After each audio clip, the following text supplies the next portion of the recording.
Barekapreneur sekalian, selamat pagi, salam jumpa kembali bersama Bareka Media. Hari ini saya Petrus Gandamana akan menyampaikan bersama kedua rekan saya yang lain mengenai materi yang tampil di Bareka e-Magazine edisi Cafe bulan Maret tahun 2021 yang sudah terbit. Artinya sudah bisa di-download di gadget dari Barekapreneur sekalian. Nah, menarik apa yang akan kami sampaikan di dalam Bareka e-Magazine edisi Maret mengenai kontennya, karena cocok ya. Sebentar lagi kan kita akan menyambut bulan Ramadan, di mana pada bulan tersebut biasanya membutuhkan minuman atau asupan bagi tubuh supaya tetap terjaga kondisinya dalam kondisi yang segar dan tidak kekurangan dari cairan ya selama kita melakukan puasa. Nah, untuk membahasnya lebih dalam, saya akan mengajak bincang-bincang kedua rekan saya. Yang pertama adalah Dewi Sri Rahayu yang merupakan editor dari Bareka Magazine. Halo Dewi, selamat pagi. Halo Pak. Sehat ya? Sehat Pak. Oke. Nah, yang kedua ada Alvina Wikarna yang merupakan F&B writer dari Bareka Magazine. Halo Vin, selamat pagi. Halo, pagi. Baik kondisinya? Baik.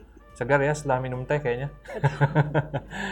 Oke, jadi sebagai pengantar dulu sebelum saya memulai bincang-bincang dengan kedua rekan kerja saya, perlu saya sampaikan bahwa sebenarnya kalau minuman teh sih bagi banyak orang mungkin sudah banyak yang kenal ya, dan berbagai macam mungkin tipe-tipe minuman teh yang sudah pernah dikonsumsi. Baik yang sederhana, yaitu seperti teh celup, ya, kita tinggal menaruh bag dari teh di dalam air panas, kemudian kita angkat-angkat sedikit, kemudian tehnya jadi langsung bisa diminum. Ya, ada juga berbentuk teh daun yang kering yang tinggal diseduh dengan air panas. Ya. Kemudian ada lagi perkembangan dalam beberapa tahun terakhir ini, beberapa jenis atau merek dari outlet-outlet yang menyajikan minuman teh yang dipadukan dengan rasa-rasa yang lain ya. Bahkan juga ditambahkan yang namanya bubble, yaitu bubble tea ya. Dan minuman ini dalam beberapa tahun terakhir sempat booming ya. Kemudian ada juga bagi para kolektor penyuka teh yang memiliki cita rasa spesial, istimewa, dan lain sebagainya, dengan harga teh yang mungkin satu lempengan teh itu harganya jutaan rupiah, bahkan sampai puluhan juta rupiah per lempeng. Ada banyak yang mengkoleksinya juga ternyata ya, disertai tentunya dengan aksesoris dari alat minum tehnya ya, mulai dari penyeduhnya, teko penyeduhnya, sampai cangkir untuk meminumnya. Mereka begitu loyal ya terhadap teh-teh kualitas atas itu, sehingga bersedia mengeluarkan uang puluhan sampai ratusan juta hanya untuk mengkoleksi berbagai jenis teh dan peralatan untuk menikmati teh tersebut. Namun demikian, di edisi bulan Maret Cafe Bareka Magazine yang sudah terbit, kami tidak akan membahas mengenai terlalu dalam mengenai cara penyajian teh-teh tersebut, namun kami akan menyajikan satu ide bisnis dan juga ide menikmati teh yang disebut dengan refreshing tea mocktail ya. Apakah tea mocktail itu? Nah, ini yang akan kami bahas. Dewi, mungkin kita sebagai pengantar dulu ya. Baik, Pak. Buat para pembaca atau calon-calon pembaca yang akan mendownload Bareka e-Magazine. Kira-kira yang dimaksud dengan tea mocktail tuh seperti apa sih bentuk rupa tehnya, dan yang membedakannya dengan teh-teh yang lain tuh kira-kira bagaimana? Baik. Mengutip dari penjelasan Ibu Ratna Sumantri, Ya. beliau adalah seorang ahli teh ya Pak ya, pakar Ya. teh dan tea konsultan juga. Ya, sertifikasi sudah bersertifikat juga ya beliau ya sebagai konsultan teh ya. Betul sekali. Bahwa tea mocktail itu adalah minuman berbasis teh Ya. yang diracik dengan campuran bahan lain untuk menciptakan minuman jenis baru yang lebih unik. Jadi tetap ada tehnya, tapi Betul. sudah ada satu minuman jenis baru dari pencampuran teh dengan bahan-bahan lain. Betul. Tujuannya adalah untuk bisa menikmati teh dengan cara yang lebih spesial. Kalau Oke. menurut Ibu Ratna. Ya, ya. Jadi ada satu cara menikmati teh yang unik lagi, yang baru lagi daripada yang biasanya yang lain sebelumnya ya, yang klasik. Nah, bahan-bahan itu kira-kira biasanya apa aja? Yang meliputi apa aja jenis-jenisnya? Bisa berupa rempah-rempah, Rempah-rempah. iya, bisa berupa buah, bahkan Hmm, bunga.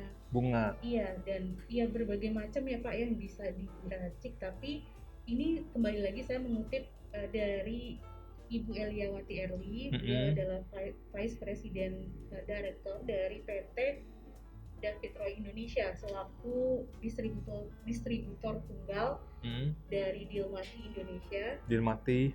Bahwa dalam meracik timoktel sebaiknya tidak menghilangkan karakter dan identitas dari teh itu sendiri, aroma bahkan rasa otentiknya. Jadi walaupun ada pencampuran dalam meracik timoktel, tetap tidak bisa menghilangkan identitas dari tehnya sendiri. Oke, berarti rasa dari teh yang menjadi bahan dari mocktail itu tetap harus bisa terjejaki ya oleh lidah kita ya.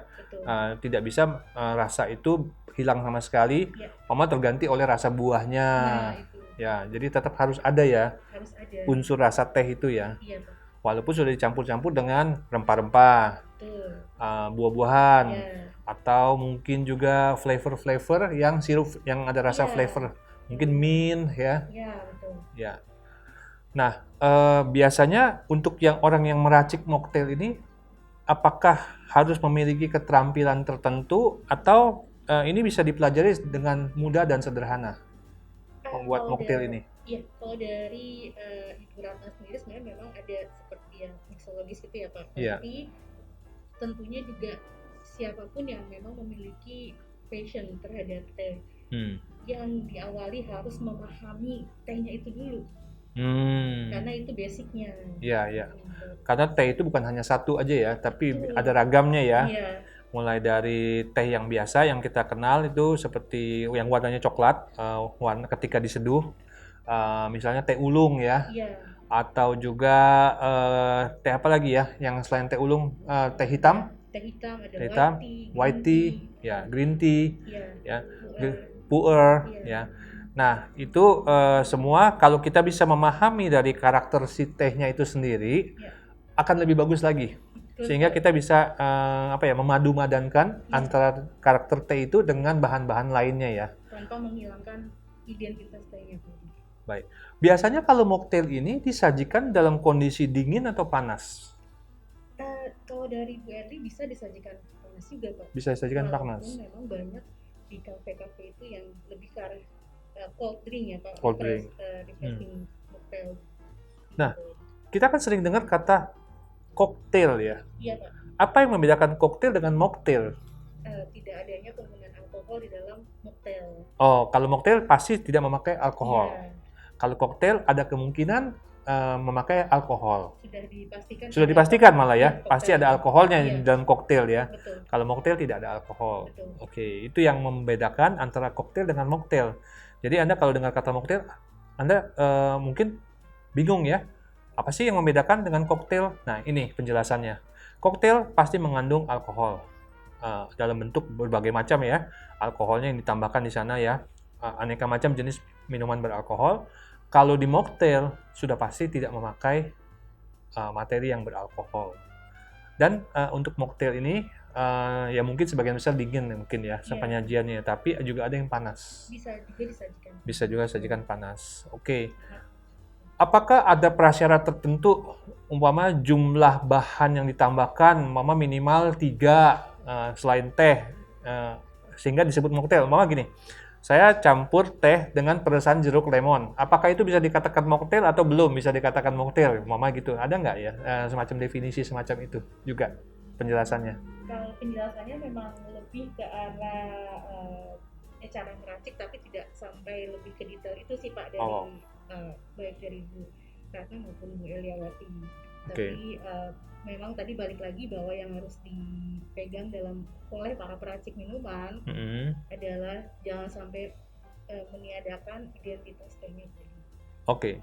Nah, kalau kita scroll down itu Bareka e-magazine yang edisi Maret mengenai materi tea mocktail, Kita nanti di situ pertama kali akan melihat mengenai, ya, ada artikel selain editorial saya sebagai chief editor dari Bareka, juga ada aktivitas yang diselenggarakan oleh Bareka di periode bulan Februari lalu, ya. Di antaranya Bareka menyelenggarakan kegiatan kursus bersama sekolah Princess Creative School, ya, baking demo yang dibawakan oleh rekan kerja saya, Alvina Wikarna, yang mengajarkan kepada murid-murid Princess Creative School bagaimana membuat cookies yang sehat tanpa memakai oven, ya, cukup memakai wajan penggorengan, sehingga bisa jadi cookies yang mudah diproses pembuatannya, tapi juga tetap tidak melupakan rasa yang enak dan menyehatkan. Kemudian juga ada kegiatan yang diselenggarakan oleh Bareka bersama Chef Dian Wanandi, ya, mengenai bagaimana membuat kue sus isian durian. Di acara itu Alvina juga memandu acara bersama Chef Dian Wanandi. Bagaimana, Vin, mengenai rasa sus duriannya? Wah, tentunya buat orang-orang yang pecinta durian pasti mantap itu rasanya. Pasti suka ya? Suka. Oke, apalagi ini bisa jadi ide untuk menyambut hari raya nanti ya. Betul. Sus durian. Dan durian ini kan merupakan salah satu buah-buahan yang juga disukai oleh banyak orang di Indonesia. Dengan cita rasanya yang mewah ya kalau buat orang Indonesia ya. Nah, kemudian kita juga ada kegiatan Bareka bersama perusahaan terigu Bungasari dalam menyajikan brownies sekat, ya, brownies yang disekat-sekat. Nah, itu kegiatan yang ditampilkan di dalam Bareka e-magazine. Kemudian selanjutnya ada prolog yang disampaikan oleh Dewi mengenai apa sih refreshing tea mocktail itu, ya. Kenapa disebut refreshing? Memang dalam menikmati tea mocktail ini, kita harapkan setelah selesai menikmati, kita menjadi lebih segar badannya. Selain juga rasanya segar, ya, karena ada beberapa unsur selain rasa teh, juga ada rasa asam mungkin, rasa manis, ya, dan berbagai cita rasa yang ada di dalam bahan-bahan yang ditambahkan ke dalam tea mocktail. Dan kita bisa lihat bahwa tampilannya pun colorful ya. Ada yang warnanya merah, ada yang warnanya kuning, ada yang warnanya orange ya. Bahkan di yang gambar sampulnya warnanya hijau ya, sparkling matcha. Sparkling matcha. Ya, karena kita ketahui matcha itu dari bahan teh hijau, warnanya hijau ya, dan ini disajikan dalam cita rasa yang sparkling ya. Nah, mungkin boleh nggak Dewi bisa jelaskan mengenai sparkling matcha ini, bagaimana kreasi sparkling matcha ini sampai akhirnya sama Bareka dipilih sebagai gambar sampulnya? Baik, karena kami dari tim redaksi melihatnya kan memang unik ya Pak ya, dari Bu Ratna sendiri sebenarnya menginginkan ketika membuat resep sparkling matcha ini untuk menunjukkan bahwa matcha tidak hanya bisa diracik sebagai minuman seperti kayak matcha latte atau yang milky gitu Pak, tapi bisa juga hadir sebagai minuman yang segar. Nah, basicnya sendiri adalah ice matcha tea. Ice matcha tea. Iya, ini dulu nih tanpa ada campuran susu atau apapun. Lalu kemudian Bu Ratna membuat buih soda dari matchanya. Menggunakan soda maker ya Pak ya. Soda maker. Sudah banyak dijual. Nah, itu membedakan yang dituang di atasnya. Sehingga kenapa ada kata sparkling itu? Karena ada unsur soda. Betul. Ya. Nah, jadi perpaduannya matcha dikasih apa lagi selain soda tadi? Ada rose water. Ada rose water. Iya. Oke, jadi ini ada unsur rose water lagi ya. Jadi selain matchanya dan soda juga ada unsur rose water, sehingga itulah disebut mocktail. Nah, ini penyajiannya dingin atau panas? Ini dingin Pak. Dingin ya. Dan ada resepnya juga. Nah, bagi yang berminat untuk menguji coba atau nanti mau mencoba membuat sparkling matcha di rumah, jangan khawatir. Anda tidak hanya melihat gambarnya saja, tapi Anda juga bisa mendapatkan resepnya dari Bareka. Ini resep dari Bu Ratna sendiri ya? Betul sekali. Nah, Bu Ratna Sumantri yang memberikan resep ini sudah bisa dipastikan beliau adalah juga seorang ahli teh hijau dari Jepang. Ya, jadi ya cita rasanya nggak mungkin sembarangan deh, sehingga Bareka berani memilih produk ini untuk tampil di gambar sampul. Dan matcha itu memiliki satu lagi unsur yang penting bagi kesehatan, yaitu antioksidannya tinggi ya. Betul, ya. Saya sendiri sempat beberapa tahun yang lalu pergi ke sebuah kota di Jepang, yaitu kota Uji, ya, yang merupakan juga salah satu kota yang terkenal dengan produk-produk matchanya. Dan selain dalam sajian minuman, matcha disajikan juga dalam berbagai sajian pastry, ya. Ada mochi yang dengan cita rasa matcha, ya. Dan unik lagi, saya juga terkejut ketika di kota Uji itu keliling-keliling ada restoran ramen yang menyajikan matcha ramen. Ya. Jadi kita menikmati matcha dalam berbagai varian kuliner, ya.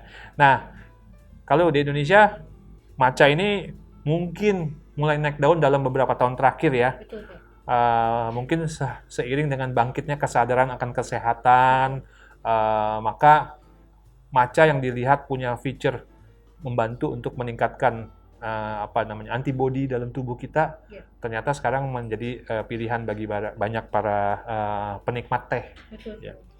Oke, kemudian yang berikutnya ada Ibu Eliawati Erli. Ini menjelaskan tadi seperti yang Dewi sampaikan, bagaimana cara menikmati teh di abad 21, diantaranya adalah dengan menikmati tea mocktail. Nah, tadi Dewi sudah sampaikan bahwa Ibu Eliawati secara intinya menyampaikan pesan pada saat membuat mocktail atau menikmati mocktail, itu jangan sampai unsur tehnya hilang. Iya. Nah, apakah ada pesan lain yang disampaikan juga oleh Ibu Eliawati sebagai director di David Roy Indonesia? David Roy Indonesia. Yang merupakan distributor tunggal dari Dilma Tea, ya, Iya. atau teh Dilma, ya, yang sudah terkenal di dunia. Iya. Ada nggak cara yang lain lagi yang mungkin disampaikan? Ada beberapa, tapi tentu kalau misalkan kita share semua, nanti pembaca tidak bisa Iya.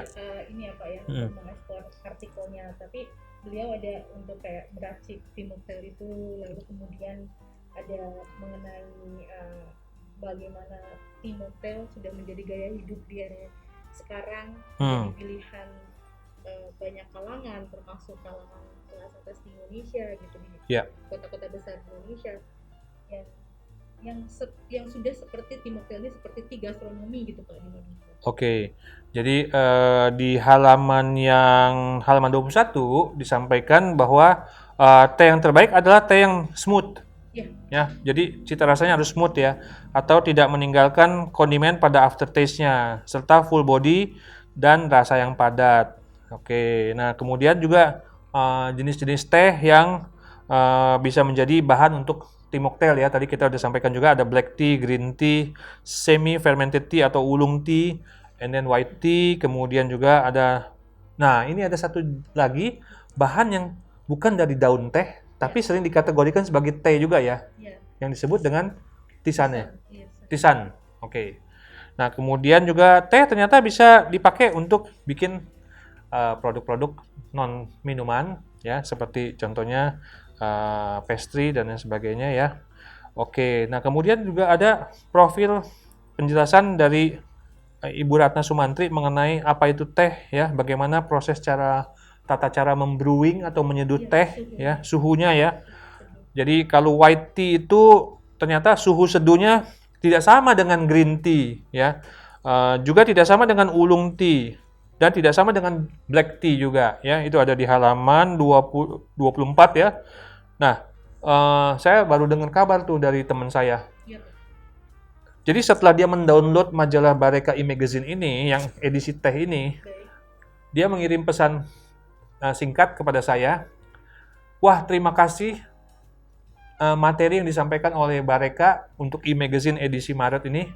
Kami sekeluarga baru tahu ternyata menyeduh teh itu untuk berbagai teh yang berbeda tidak sama suhu airnya.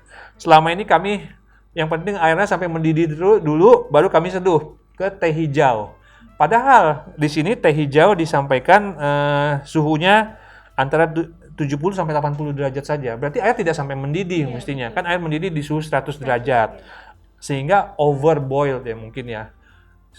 Dengan suhu air yang terlalu tinggi, terlalu panas, atau mungkin tidak mencapai suhu yang ideal pada saat diseduh, saya rasa kita tidak bisa menikmati teh dengan karakter yang terbaiknya, ya, yang bisa keluar, ya. Itu juga sama seperti ketika menyeduh kopi, ya. Berbagai jenis varian kopi kan tidak sama. Oke. Penyeduhannya, ya. Nah, juga kami menjelaskan apa itu tisan. ya. Pisang itu basisnya bukan dari daun teh ya, yang kita kenal dengan nama latinnya Camellia sinensis ya. Tapi ini adalah dari bahan mungkin bunga ya, bunga apa? Akar. Ya, hampir mirip kayak jamu ya tapi ini ya. Iya, Ya, cuman beda dengan jamu tentunya.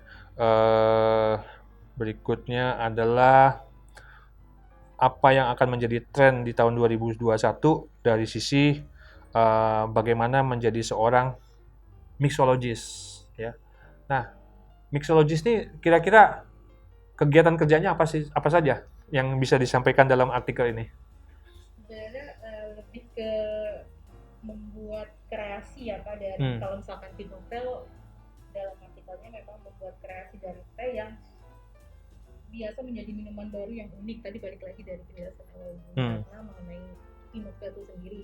Nah, ya mixologis bisa mengeksplor dengan banyak karakter juga ya Pak. Maksudnya banyak karakter rasa yang dimasukkan ke teh. Tapi sejauh yang saya tahu pasti kalau mixologis sudah pasti dia tahu paham bahan baku. Oke, berarti menjadi seorang mixologist bukan hanya sekedar campur-campur minuman ya. Dia juga harus menggali pengetahuan yang mendalam ya mengenai bagaimana asal muasal dari tanaman teh tersebut. Ya, mungkin juga iklim tempat teh itu ditanam sehingga teh itu keluar karakter rasanya seperti apa. Mungkin itu ya. Termasuk suhu seduhnya tentu. Suhu seduhnya ya. Kalau salah nanti dia ada astringannya kan keluar ya Pak dari teh itu, jadi kayak itu getir ya. Getir. Iya. Padahal kita tidak harapkan itu ya. Iya, betul. Karena salah proses, salah menyeduh. Sehingga seorang mixologist itu juga diharapkan memiliki pengetahuan yang mendalam ya, dan harus terus belajar memahami karakter-karakter dari bahan-bahan tersebut, selain juga nanti karakter mencampurnya. Ya. Yang membedakan mixologist dengan bartender kira-kira apa ya? Mungkin bartender tuh yang membuat koktail itu kali ya? Iya sih Pak. Mixologist memang lebih ke gastronomi ya. Oke. Lebih mencampur. Ada dulu kami pernah meliput juga ya Pak ya. Jadi bahkan koktail atau mocktail gitu yang ada di beberapa restoran itu dia bisa disajikan dengan seperti kayak makaron gitu. Jadi bisa dengan kayak saya lupa apa candy apa yang rock candy ya yang candy floss ya, yang apa sih kayak rambut nenek, gulali gitu. Ini sebutnya apa ya? Kalau yang cotton candy ya. Oke, ulang lagi. Ya, mulai. Bahkan ada pernah mocktail gitu. Dulu kami pernah meliput ada mocktail yang dibikin oleh seorang mixologist di Jakarta itu dengan cotton candy atau jadi bisa dengan cita rasa yang baru lagi ya. Iya, lebih eksplorasinya lebih luas lagi. Berarti seorang mixologist juga diharapkan punya daya kreativitas yang tinggi. Namun ingat, kreativitas kalau terlalu bebas, tidak mengenal guidance atau tidak mengenal panduan utamanya dari minuman yang merupakan karakter dari minuman itu sendiri atau bahan itu sendiri, akan kebablasan juga ya. Jadi ya silahkan Anda berkreasi, tapi tetap harus bisa memahami. Nah, berikutnya kita akan menyajikan artikel mengenai tempat untuk menikmati mocktail mungkin di sini ya, walaupun namanya Mocha Coffee Cabana ya. Bagaimana ini mengenai Mocha Coffee Cabana? Apa yang spesial yang ada di Mocha Coffee Cabana ini? Ya, jadi Mocha Coffee Cabana ini dia sebuah kafe, cuman konsepnya itu bistro kopi Pak. Bistro jadi ada coffee. Makanan padatnya juga dia di sana. Kemudian salah satu minuman spesialnya itu dia memiliki 2 menu tim mocktail, yaitu strawberry mocktail tea dan raspberry iced tea. Oh, oke. Strawberry dan raspberry.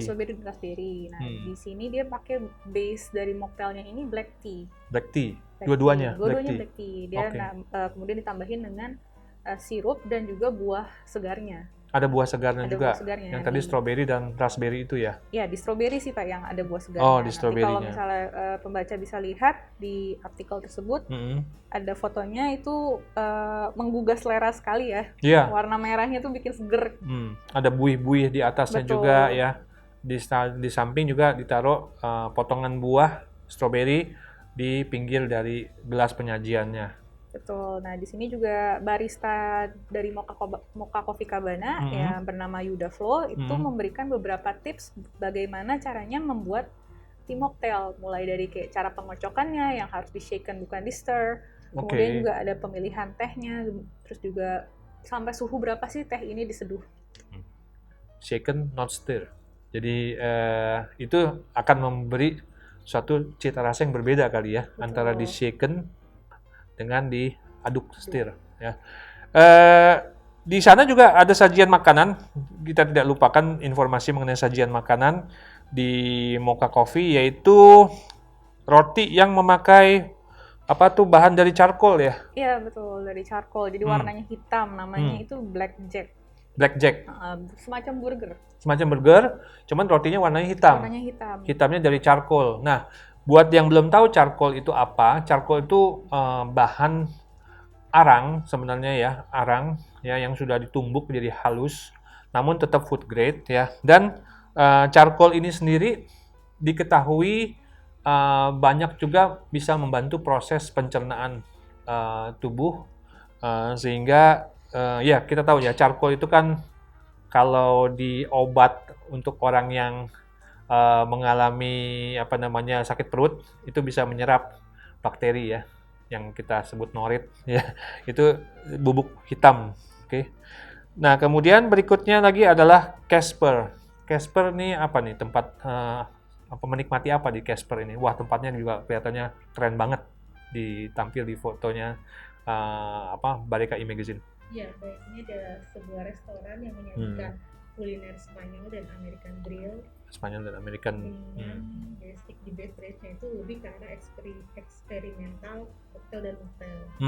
Tapi di artikel ini kami lebih explore ke mocktailnya ya Pak ya. Ya. Salah satunya adalah Yaki mocktail, yaitu Gami Yami. Oke, Gami Yami nih. Ide-ide juga sih, ide kreasi yang bisa dieksplor untuk para pelaku usaha mereka ya Pak. Ya.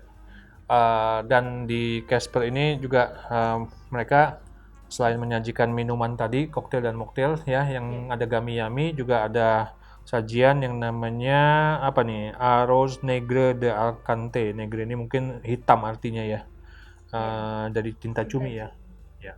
Tinta cumi juga diyakini menjadi satu ingredient yang banyak disukai di berbagai negara ya. Saya diantaranya pernah menikmati spaghetti dengan tinta cumi juga di Venesia. Salah satu andalan dari tempat tersebut yaitu spaghetti dengan tinta cumi. Ya. Oke, berikutnya kita ada berbagai artikel mengenai resep-resep dari McCheddar, ya, keju berkualitas produksi Indonesia yang memakai teknologi dan bahan baku dari Jepang. Ya. Kemudian yang tadi Dewi sampaikan ada resep sparkling matcha rose dari Ibu Ratna Sumantri, ya. Silakan Anda pelajari resep dari Bu Ratna ini untuk membuat sparkling matcha rose, dan boleh Anda uji coba di rumah. Kalau Anda mau apa namanya adjust di sana sini dengan cita rasa Anda sendiri, silahkan aja. Siapa tahu menjadi satu cita rasa baru yang bisa menjadi andalan Anda untuk Anda tawarkan dijual ya dalam usaha Anda. Kemudian juga ada Enchanted Jasmine, ya, teh dari Bu Ratna juga nih. Dari Bu Ratna juga. Resepnya ya. Iya. Nah, tapi kalau ini memakai jasmine tea ya. Jasmine tea. Kalau yang tadi pakai matcha, sekarang pakai jasmine tea. Oke. Ada bahan-bahan yang cukup ini apa? Disukai. Di antaranya ada red rose, butterfly pea, kemudian lemongrass atau sereh ya. Dan ini kayaknya minuman yang juga bisa memberikan apa namanya kesejukan bagi tubuh kita ya. Kita ada membahas juga di sini selain teh, ternyata seperti biasa Bareka mengangkat mengenai informasi biji kopi. Nah, ini biji kopi Bali Kintamani. apa yang bisa kita sampaikan di dalam biji kopi Bali Kintamani? Ya, biji kopi Bali Kintamani ini ya seperti namanya berasal dari Bali, daerah Kintamani. Dan ini dia memiliki cita rasa yang unik. Yaitu dia tingkat keasamannya tinggi dan seperti jeruk, Pak. Oh, oke. Tuh. Rasa asamnya seperti jeruk ya? Rasa asamnya seperti jeruk, dan dia nggak memiliki aftertaste, nggak meninggalkan aftertaste di mulut. Jadi clean. Clean, oke.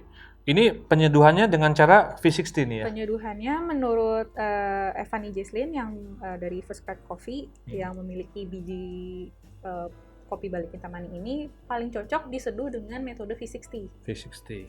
Jadi Ibu Evany Jesslyn itu adalah pemilik dari First Crack Coffee ya, dan juga First Crack Coffee Academy. Salah satu penerima dari Bareka Award tahun 2018 lalu. Menjelaskan mengenai biji kopi Bali Kintamani.